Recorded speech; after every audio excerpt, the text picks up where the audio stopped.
নমস্কার সকল বন্ধুদের। কামিজের এই সাইড কিভাবে বক্সরে বানাতে হয় খুব সহজভাবে এটা দেখানো হচ্ছে, ভালোভাবে দেখে নাও। দুই দিকটা পিছনে এভাবে লক করে নিয়ে সেলাই করলে কখনো টান পড়লে ফেটে যাবে না। তো চলো শুরু করা যাক। প্রথমে আমি ওখানে লক করে নিয়েছি মাপ অনুযায়ী। এবার আঙুল দিয়ে প্রেস করে ডবল মুড়ে এভাবে আমি সেলাই করতে থাকবো।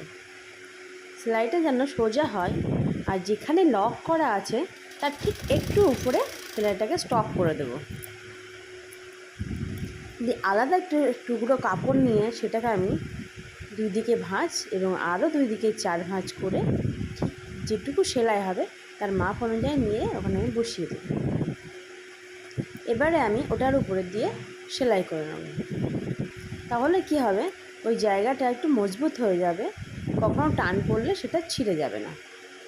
তো তোমরা এভাবে বানিয়ে দেখবে, যারা নতুন হাত তাদের জন্যেও এটা খুব ভালো একটা ইউজফুল কাজ। তো এর উপর দিয়ে জাস্ট একটু সেলাই করে নেবে, হালকা করে ছুঁচটাকে বসিয়ে কাপড়টাকে ঘুরিয়ে নেবে। এবার যেটুকু বাকি আছে সেটুকু সেলাই করে নেবে। এই ছুঁচটাকে বসিয়েই কাপড়টাকে ঘোরাবে, তাহলে কি হবে, তোমার সুতোটা উঠে যাবে না, এদিক ওদিক হবে না। এরপরের সেমভাবেই ডবল মুড়িয়ে আঙুল দিয়ে প্রেস করে এটাকে আমি সেলাই করে নেব।